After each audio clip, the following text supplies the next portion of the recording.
Welcome to PSE's Monthly Contact Form or MCF Training. The Local Coordinator or LC serves as the main contact person for PSE students and host families throughout the program. It is imperative that the LCs maintain regular communication with their students and host families because the sending agencies and natural parents overseas rely on monthly reports from PSE to gauge how their son or daughter is adjusting to and performing on the program. It is equally important that the MCFs are completed accurately, honestly, and are submitted on time. Our local coordinators do such an amazing job, and the MCF is a great opportunity for our overseas partners and natural parents to recognize and appreciate the great work and support offered by our LCs. Our collective goal should be for these reports to be the best reflection of our LCs and their tremendous efforts. You will be required to take a test of your knowledge upon completion of this training. Let's get started. In this training, we will explore the information that's included in the MCF, MCF deadlines and important reminders, how to access the MCF in the ZAP system, expectations and best practices for MCF completion, MCF supplemental questions, and how to submit the MCF, which will be reviewed by the PSE office before being sent to overseas sending agencies. These are then translated and shared with natural parents. In the PSE Local Coordinator 2 training, you learned that the Monthly Contact Form, or MCF, is the progress report that the local coordinator completes for each supervised student each month. This form is due by the 25th of every month and is located in the ZAP system. The form includes, but is not limited to, feedback from and expectations of the host family and student, school progress and grades, and any student difficulties and suggestions for improvement. The natural parents are eager to learn how their child is doing, and this information will give them an idea of their child's progress and how you, as their local coordinator, are supporting them. Please keep in mind that the sending organization and the student's natural parents will see the information on the entire form, so it's important to fill in the information with an adequate amount of detail. I will clarify this further in the training. It is important to speak separately with the student and the host family to ensure that both parties are able to speak openly and honestly. This is why it's important for you to develop a relationship with your students and host families in order for them to feel comfortable opening up to you. Ask each of them all the questions on the report and encourage them to elaborate if you sense an unresolved issue. PSE values these reports as a way to monitor any situations that may involve intervention. If there is a problem with the host-family relationship, peer relationships, grades, or attendance, you, the local coordinator, should help to find a resolution. However, your regional manager should be contacted if additional assistance is needed. Here are some important reminders regarding communication with the host family and student. As a local coordinator, you need to meet with the student in person every month. You need to speak with the host family every month, either in person or over the phone. You need to meet in the home for a home visit every other month. Please note that email or text are not acceptable forms of communication to complete the MCF.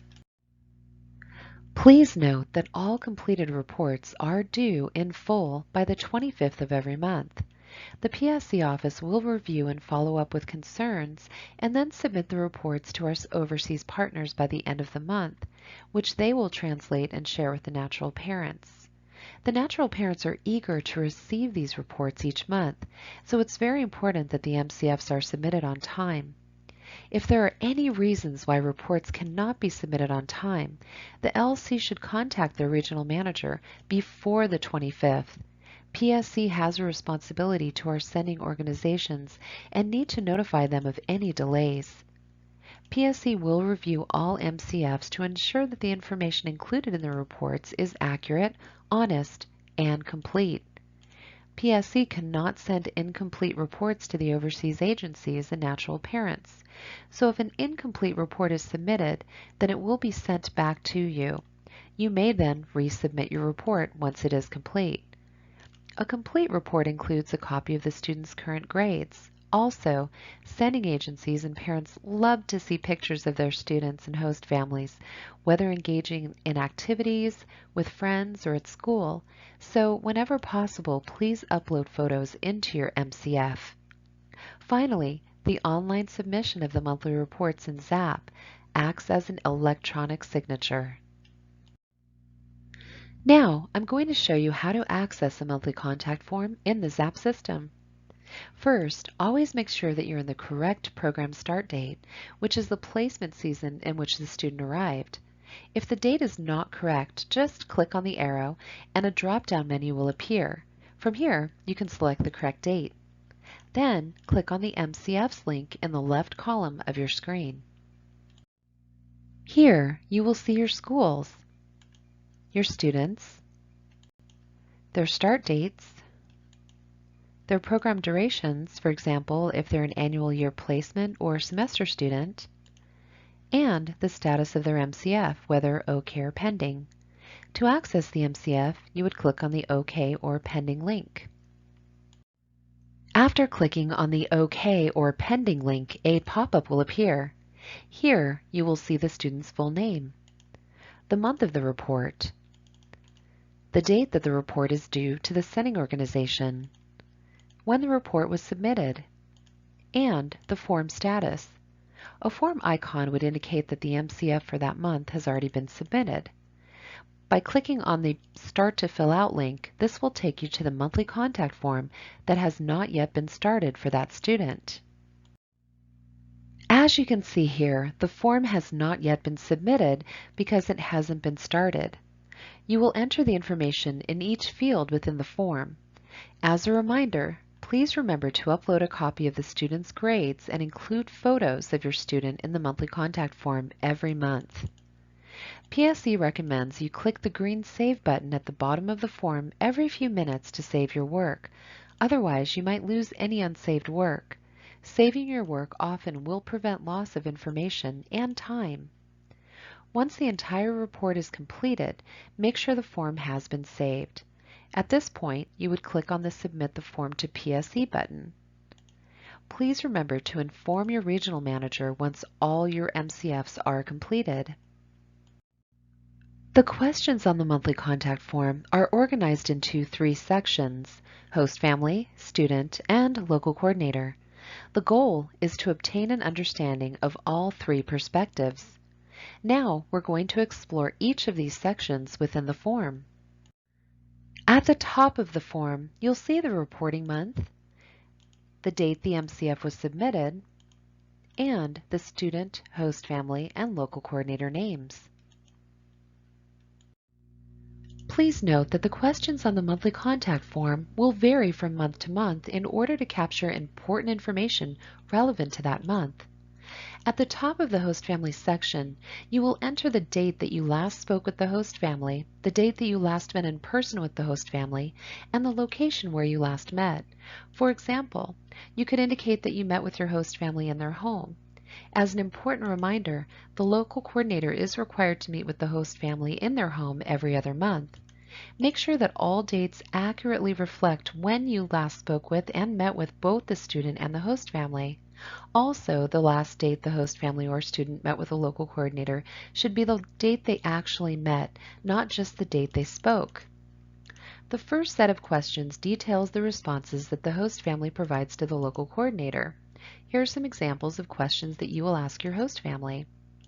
The first question in this example asks, "How is your student adjusting since arrival?" The host family's response is, "We have been having some issues with Seong not respecting our rules about curfew. Seong has been staying out late with his friends and has not been communicating when he needs rides in a timely manner." Please be sure to give accurate description of the student's adjustment process and any pertinent examples. If there are issues, such as in this example, make sure to describe them here.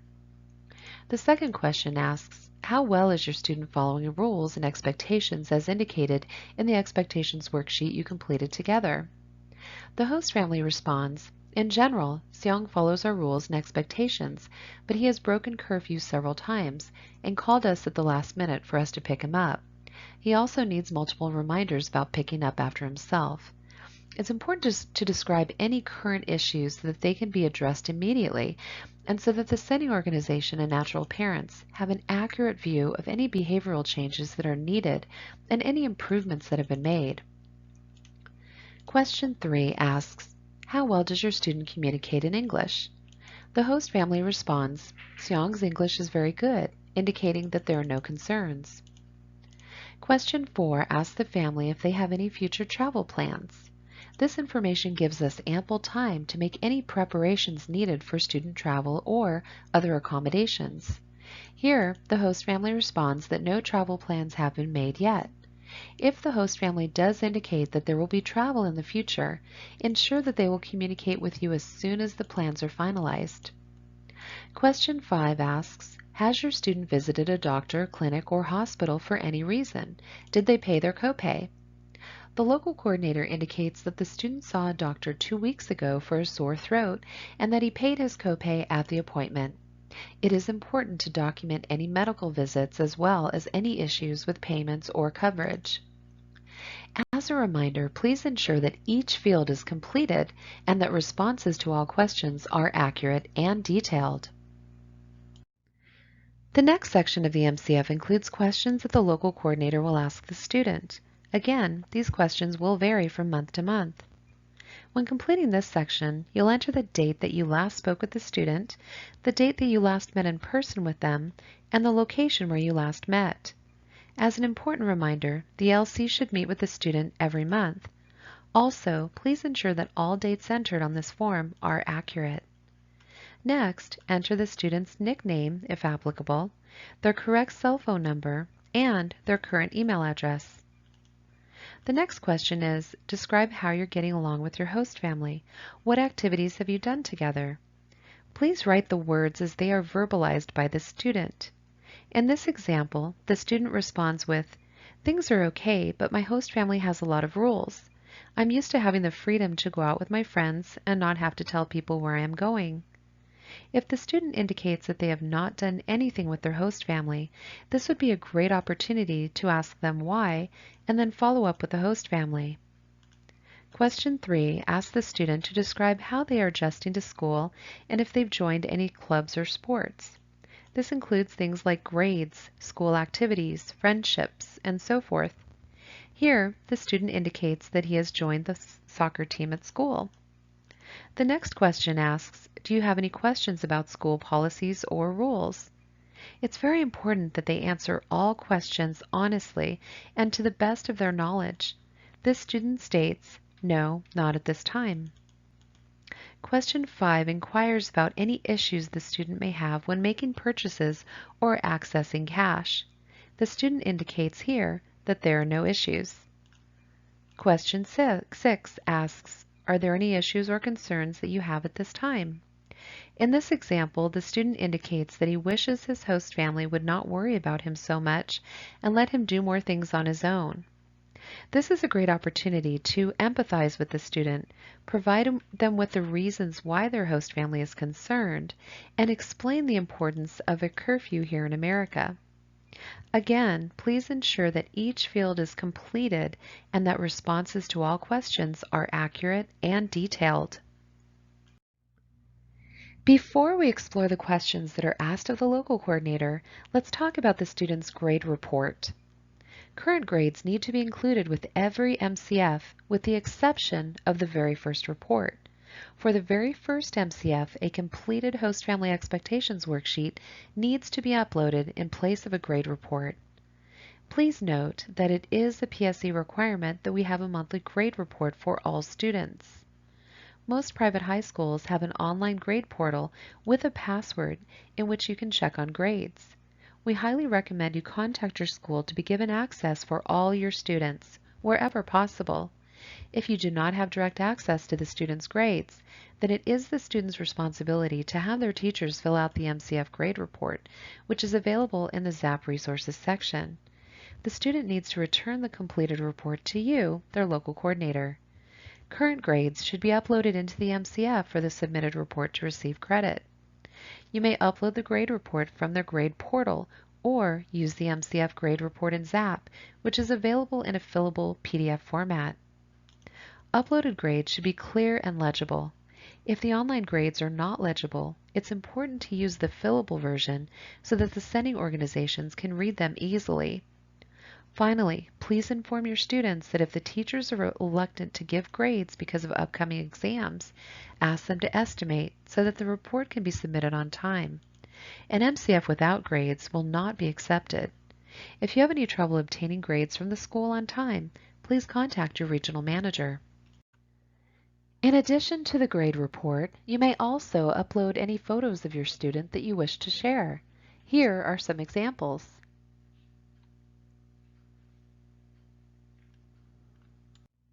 The next section of the MCF includes questions for the local coordinator. Again, these questions will vary from month to month. In this section, you are asked to upload current student grades. As a reminder, you may upload the student grade report provided by the school or the fillable grade report, which is available in the resources section of Zap. This is also where you would upload any photos of your student that you wish to share. Next, you will verify the number of student tardies and absences with the school. You will need to specify if absences are designated by class, day, or if they're cumulative. The first question in this example asks the local coordinator how the student is adjusting to school. The local coordinator responds with, "Seong has been adjusting very well to school. He has made several American friends and joined the soccer team. He is excited when talking about his school experiences." The second question asks the local coordinator to describe any issues the student is dealing with and how these issues are being addressed. The LC writes, "I have met with both the host family and Seong to discuss a compromise with his curfew. Seong is allowed to stay out until 10 p.m. on school nights and 12 p.m. on weekends. He needs to give his host family at least a day's notice when he needs a ride, or he will have to use Uber for the last-minute trips. I will continue to monitor the situation." This is a perfect example of a detailed explanation of the issue, the communication, plan for action, and the proposed solution with the intent of following up. The third question asks the local coordinator how their student is adjusting to living with their host family. The LC writes, "Seong expressed that his host family has too many rules. I explained to Seong the reasons behind each rule, for example, safety, and he said that he understands why they are important. He said that he's just not used to them." The last question in this example asks, "Does your student have a copy of his or her PSE student ID card emailed prior to departure?" The local coordinator responds that their student does have his ID card. Again, please ensure that each field is filled out and that the responses to all questions are accurate and detailed. Please note that both September and April reports have several supplemental questions added at the end of the reports, which are designed to gain a bit more information about the student. Let's look at these in more detail. As a reminder, the September MCF is due by September 25th. The purpose of the September supplemental questions is to confirm that you met with your student within the first 14 days of arrival and to obtain the student's local contact information. Here are the questions. You'll need to enter the date of your first in-person meeting with the student, verify that the expectations worksheet has been completed, and then confirm the student's cell phone number and email address. The April MCF is due by April 25th. The purpose of the April supplemental questions is to gain information about the departure checklist and capture which colleges our students have been accepted to and will attend. Please press the pause button to review and become familiar with these questions. Then press the play button to continue.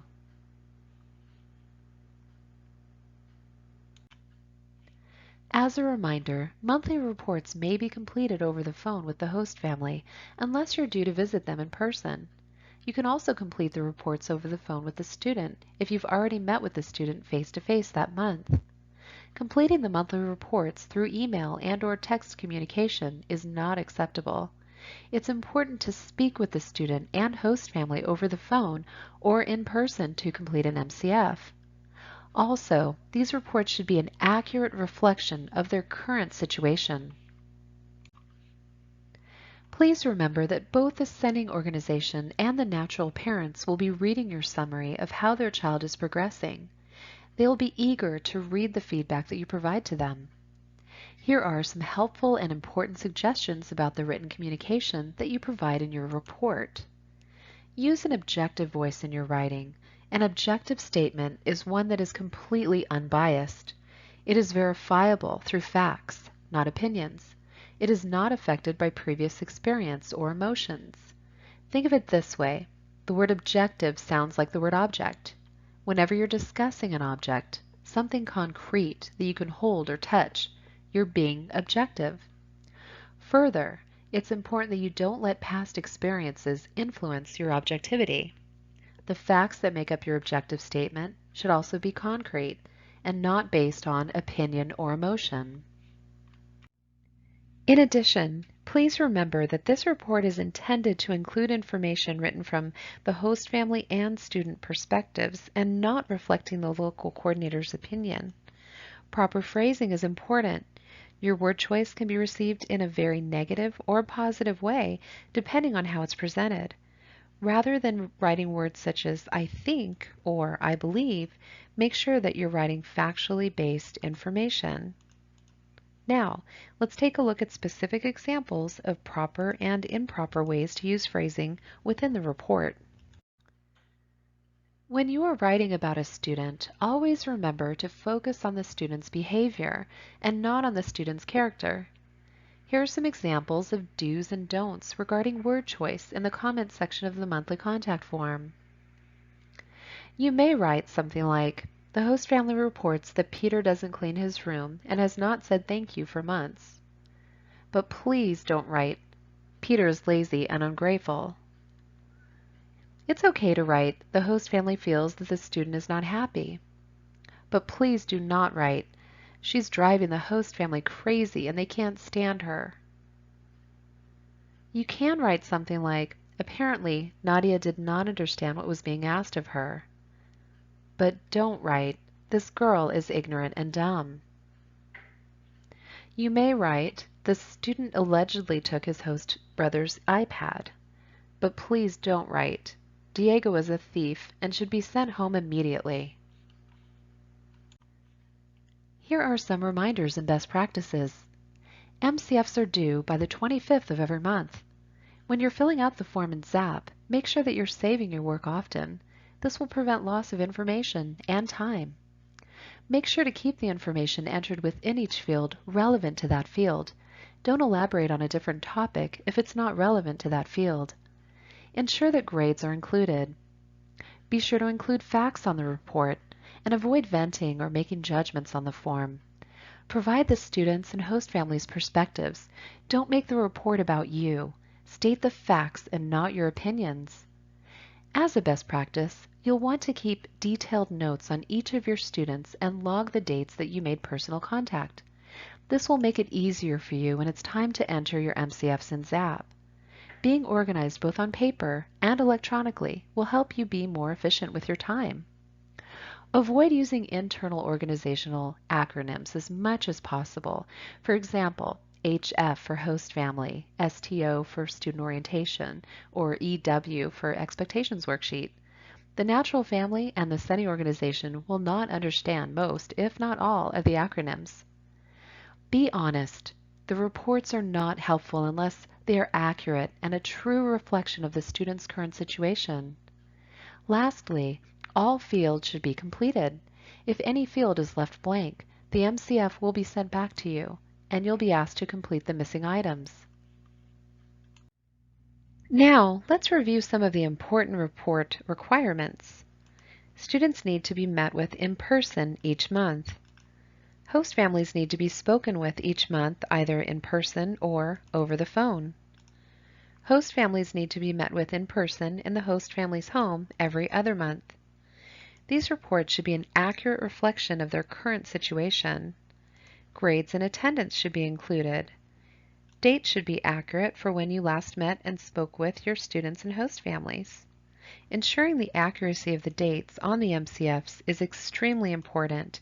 The auditors review these dates to ensure that the student and the host family home are being visited and that we're in compliance. As a suggestion, you may offer any updates or progress if your student has been issued disciplinary action, although this is not a requirement. Here are some things to remember with regards to reports submittal. PSE recommends that you click the green Save button at the bottom of the form every few minutes to save your work. Otherwise, you might lose any unsaved work. Saving your work often will prevent loss of information and time. Always reread your work and watch for typos in grammar. Once the entire report is completed, make sure the form has been saved and then submit your form to PSE by clicking on the Submit button. Inform your regional manager once all of your reports are completed and submitted. The RM and PSE office will review the reports and send them to the sending agency, who will then translate and share them with the natural parents.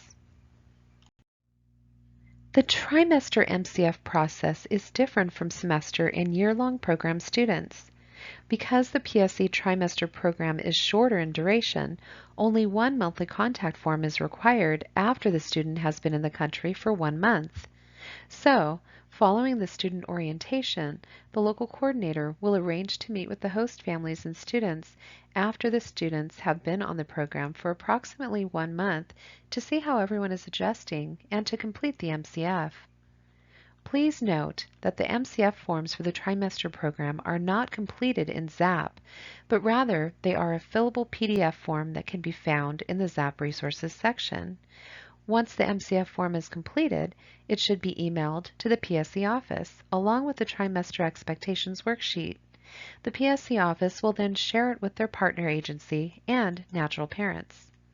Our trimester host families are encouraged to update their local coordinator on any issues, improvements, or upcoming plans, including the 2 cultural sightseeing activities that they have planned with their student. Please remember to offer mediation promptly if any issues or problems arise. We hope that you have enjoyed this training and have gained new ideas for how to accurately complete a monthly contact form. Again, it's very important to remember that both the sending organizations and natural parents read the monthly contact forms. If your child were in a different country, what would you want to see on their report? Certainly, you would want to know as much as possible about your own child's experience. Please keep this in mind when filling out the MCF for each of your students. In addition to this training, please find the following reference materials in the Resources section of ZAP. The MCF Protocol, which contains information about how to fill out the MCF report and requirements. Tips for meeting with students and host families to complete MCFs, which includes best practices for filling out the forms. The Trimester Program Expectations Worksheet, and the Trimester Program MCF. Please remember to take the required MCF training test after completing this training. This is the end of the PSE Monthly Contact Form training. If you have any questions regarding this training or the monthly contact forms, please contact your regional manager. Thank you.